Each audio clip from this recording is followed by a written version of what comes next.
વહુ, તારા પિયરમાં પણ ઘર આટલું ગંદુ રાખતા હતા કે શું? તને તો લાગે છે જાણે ગંદકીમાં રહેવાની આદત છે. જો તો ખરા, બહાર વરંડામાં કેટલા સૂકા પાંદડા પડ્યા છે. કામિનીજીનો તીખો અવાજ આખા આંગણામાં ગુંજી ઉઠ્યો. પ્રજ્ઞા એ સમયે રસોડામાંથી પાણીનો ગ્લાસ લઈને બહાર આવી રહી હતી. તેણે વરંડા તરફ જોયું. ખરેખર, પવનને કારણે થોડા સૂકા પાંદડા ખૂણામાં જમા થઈ ગયા હતા. તે શાંત અવાજે બોલી, મમ્મીજી, મેં સવારે જ કચરો કાઢ્યો હતો. પવનથી પાંદડા આવી જાય તો હું શું કરું? આખો દિવસ પવન ફૂંકાયા કરે છે, ધૂળ માટી પણ આવતી રહે છે. શું હું આખો દિવસ કચરો જ કાઢતી રહું? તેના અવાજમાં થાક હતો, વિરોધ નહીં. તે સમજાવવાનો પ્રયત્ન કરી રહી હતી, પણ કામિનીજીનો પારો ચડી ગયો હતો. તું બહુ કામચોર છે, ઠીકથી સાફ સફાઈ રાખતા પણ નથી આવડતું. બહાના બનાવતા કોઈ તારી પાસે શીખે. આ સાંભળીને પ્રજ્ઞાના ચહેરાનો રંગ બદલાઈ ગયો. પિયરનું નામ લઈને મહેણું મારવું તેને અંદર સુધી ખૂંચી ગયું. તેણે સવારથી અત્યાર સુધીનું પોતાનું બધું કામ યાદ કર્યું, રસોડું, વાસણ, કપડાં, સસરાની દવા, આદિત્યનું ટિફિન અને હવે આ આક્ષેપ. કામિનીજી ગુસ્સામાં બબડતા ઘરની અંદર જતા રહ્યા અને પ્રજ્ઞા ત્યાં જ વરંડામાં ઊભી રહી ગઈ. હાથમાં ગ્લાસ, આંખોમાં એક શાંત આઘાત. વરંડામાં ઉડતા સૂકા પાંદડા કરતાં વધારે તેના મનમાં કંઈક વેરવિખેર થઈ ગયું હતું. ત્યારે જ કામિનીજી જોરથી બૂમ પાડીને બોલ્યા, વહુ, કાલથી સફાઈ કરતી વખતે હું તારો વિડિયો બનાવીશ. વહુ, તું ઠીકથી સફાઈ નથી કરતી. આ જો, ટેબલ પર કેટલી ધૂળ જામી છે. કામિનીજીની આ વાત સાંભળીને પ્રજ્ઞા દંગ રહી ગઈ. તેને સમજાયું જ નહીં કે તે શું જવાબ આપે. 2 મહિનાથી તે આ ઘરને પોતાનું ઘર માનીને દરેક કામ મન લગાવીને કરી રહી હતી. સવારની ચાથી લઈને રાતના વાસણ સુધી બધું જ કોઈ ફરિયાદ વગર. છતાં આજે તેના પર આવો શંકા? તેણે ચૂપચાપ ટેબલ પર હાથ ફેરવ્યો. થોડીક ધૂળ હતી જે ખુલ્લી બારીમાંથી આવી હશે. પણ વાત ધૂળની નહોતી, વાત વિશ્વાસની હતી. પ્રજ્ઞા કંઈ બોલી નહીં, પણ તેની અંદર કંઈક તૂટી ગયું.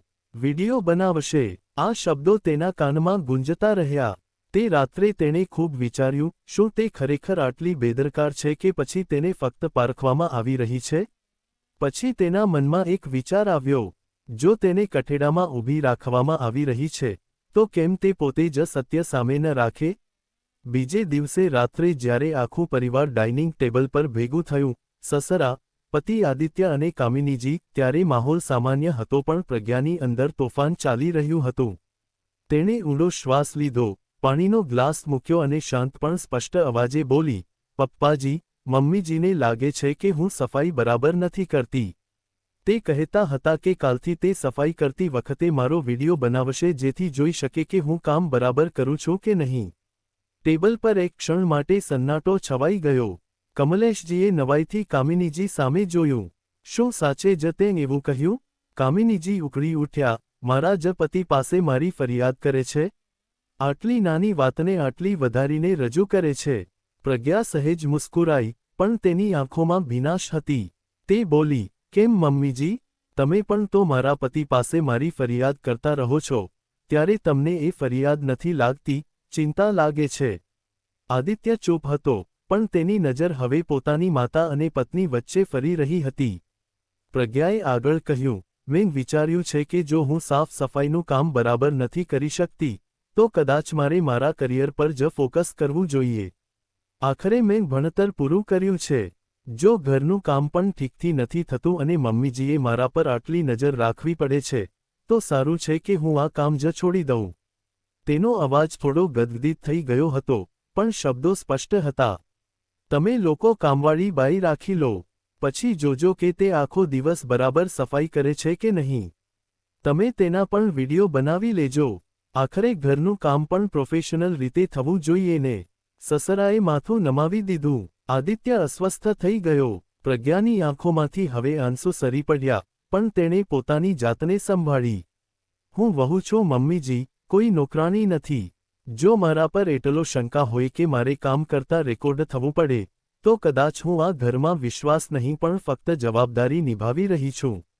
તમારી આ વાતે મને આજે બહુ દુઃખ પહોંચાડ્યું છે. કામિનીજી પહેલીવાર નિરુત્તર થઈ ગયા. તેમને કદાચ અંદાજ નહોતો કે તેમના બોલેલા એક વાક્યની આટલી ઊંડી અસર થશે. કમલેશજીએ ગંભીર સ્વરમાં કહ્યું, કામિની, ઘર ભરોસાથી ચાલે છે, કેમેરાથી નહીં. જો વહુ પર જ વિશ્વાસ નહીં હોય તો ઘર કેવી રીતે ચાલશે? આદિત્યએ પણ ધીરેથી પ્રજ્ઞાનો હાથ પકડ્યો. મમ્મી, પ્રજ્ઞા પૂરા મનથી ઘર સંભાળે છે. જો ક્યાંક કમી રહી પણ જાય તો પ્રેમથી કહી શકાય. વિડિયો બનાવવો એ તો અપમાન છે. કામિનીજીનો ચહેરો ઉતરી ગયો. તેમને પહેલીવાર અહેસાસ થયો કે તેમણે સફાઈની નાની વાતને આત્મસન્માનના મોટા સવાલમાં ફેરવી દીધી હતી. થોડીવાર પછી તેમણે ધીમા અવાજે કહ્યું, મારો એવો મતલબ નહોતો. બસ ઈચ્છતી હતી કે કામ બરાબર થાય. પ્રજ્ઞાએ શાંત સ્વરે જવાબ આપ્યો, કામ તો શીખી લેવાશે મમ્મીજી, પણ જો સન્માન જતું રહ્યું તો તેને પાછું લાવવું મુશ્કેલ હોય છે. તે રાત્રે ડાઇનિંગ ટેબલ પર ફક્ત જમવાનું જ પીરસાયું નહોતું, સત્ય પણ પીરસાયું હતું. અને કદાચ પહેલીવાર કામિનીજીને સમજાયું કે વહુને પારખતા પહેલા તેને સ્વીકારવી જરૂરી હોય છે. ડાઇનિંગ ટેબલવાળી વાતના 2 દિવસ પછી જ પ્રજ્ઞાએ ચૂપચાપ એક નિર્ણય લીધો. તેણે નજીકની સોસાયટીમાંથી એક કામવાળી બાઈનો નંબર લીધો અને તેને ઘરે બોલાવી લીધી. જ્યારે કામિનીજીએ દરવાજા પર બાઈને જોઈ તો તે ભડકી ઉઠ્યા, આ શા માટે આવી છે? પ્રજ્ઞાએ શાંત પણ મક્કમ અવાજે કહ્યું, મમ્મીજી, આજથી આ ઘરની સાફ સફાઈ કરશે. મેં ક્યારે કહ્યું કે કામવાળી રાખો? 2 દિવસની વાતને આટલી ખેંચવાની શું જરૂર હતી? કામિનીજી ખીજાયા. પ્રજ્ઞાએ તેમની આંખમાં આંખ મિલાવીને કહ્યું, મમ્મીજી, વાત 2 દિવસની નહોતી, વાત ભરોસાની હતી. હું હવે સાફ સફાઈનું કામ નથી કરવાની. જે કામમાં દરેક સમયે શંકા હોય તેમાં મન નથી લાગતું. સારું છે કે તે કામ કોઈ પ્રોફેશનલ કરે. તેના અવાજમાં ન ગુસ્સો હતો, ન કટાક્ષ, ફક્ત આત્મસન્માન હતું. કામિનીજીએ થોડો વિરોધ કર્યો પણ આ વખતે પ્રજ્ઞા પાછી હટવાની નહોતી. તેના સસરાએ પણ ધીરેથી કહ્યું, જો ઘરમાં શાંતિ રહેતી હોય તો કામવાળી રાખી લેવામાં શો વાંધો છે? વાત ત્યાં જ પૂરી થઈ ગઈ. 1 મહિનાની અંદર જ પ્રજ્ઞાને નજીકની એક પ્રતિષ્ઠિત ઓફિસમાં નોકરી મળી ગઈ. ઇન્ટરવ્યૂના દિવસે તે આત્મવિશ્વાસથી ભરેલી હતી. કદાચ અંદર ક્યાંક તે પોતાની જાતને સાબિત કરવા માંગતી હતી, બીજાને નહીં, પોતાની જાતને.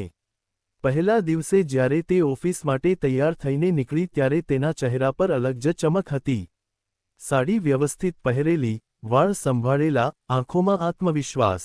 કામિનીજી દરવાજા પર ઊભા રહીને તેને જોઈ રહ્યા હતા. તેમને પહેલીવાર અહેસાસ થયો કે આ એ જ વહુ છે જેને તેમણે ફક્ત ઘરના કામ સુધી સીમિત માની લીધી હતી. ધીરે ધીરે પ્રજ્ઞાની દિનચર્યા બદલાઈ ગઈ. સવારે તે સમયસર ઉઠતી, પોતાનું કામ વ્યવસ્થિત કરતી, ઓફિસ જતી અને સાંજે થાકીને લોટતી પણ ચહેરા પર સંતોષ હોય. હવે તે કોઈની નજરના ડરથી નહીં, પણ પોતાની ઓળખ સાથે જીવી રહી હતી. ઘરનો માહોલ પણ બદલાવા લાગ્યો. કામવાળી નિયમિત સફાઈ કરતી. કામિનીજીને હવે સમજાવા લાગ્યું કે દરેક નાની ખામી કાઢવી સરળ છે, પણ જાતે રોજ એ જ કામ કરવું એટલું સરળ નથી. એક દિવસ તેમણે જોયું કે બાઈએ ખૂણામાં થોડી ધૂળ છોડી દીધી છે. પહેલાની જેમ તરત ટોક્યા નહીં, બસ જાતે જ કપડું ઉઠાવીને લૂછી નાખ્યું. ત્યારે જ તેમને અચાનક યાદ આવ્યું, તે પણ તો આ રીતે નાની નાની વાતોમાં પ્રજ્ઞાને ટોકતા રહેતા હતા. ધીરે ધીરે તેમની અંદર એક સ્વીકારનો જન્મ થયો. તેમને સમજાઈ ગયું હતું કે વહુ પર અત્યંત દબાણ લાવવાથી ઘર નથી ચાલતું, ઘરમાં અંતર વધે છે. સન્માન આપીને જે કામ કરાવી શકાય છે, તે શંકા અને દેખરેખથી ક્યારેય કરાવી શકાતું નથી. એક સાંજ જ્યારે પ્રજ્ઞા ઓફિસથી પાછી આવી, ત્યારે કામિનીજીએ તેના માટે ચા બનાવી. કપ આગળ વધારતા બોલ્યા, થાકી ગઈ હશે, પહેલા ચા પી લે. પ્રજ્ઞાએ હળવા સ્મિત સાથે કપ પકડ્યો. આ ફક્ત ચા નહોતી, આ એક સ્વીકાર હતો. કામિનીજીએ મનથી માની લીધું કે વહુને દબાવીને નહીં પણ બરાબરીનું સ્થાન આપીને જ ઘરમાં સંતુલન જળવાઈ રહે છે. અને પ્રજ્ઞા, હવે તે ઝૂકેલી નહીં પણ આત્મસન્માન સાથે માથું ઊંચું રાખીને જીવી રહી હતી. બોધ, જ્યાં આત્મસન્માનને ઈજા પહોંચે છે, ત્યાં સંબંધો નબળા પડે છે. પરંતુ જ્યારે સન્માન અને વિશ્વાસ પાછો આવે છે, ત્યારે ઘર ફક્ત દિવાલોનું માળખું નહીં પણ સમજણ અને સમાનતાનું સ્થાન બની જાય છે. મિત્રો, જો વાર્તા ગમી હોય તો કોમેન્ટ જરૂર કરજો અને નવી વાર્તાઓ માટે ચેનલને સબસ્ક્રાઇબ જરૂર કરજો. આભાર.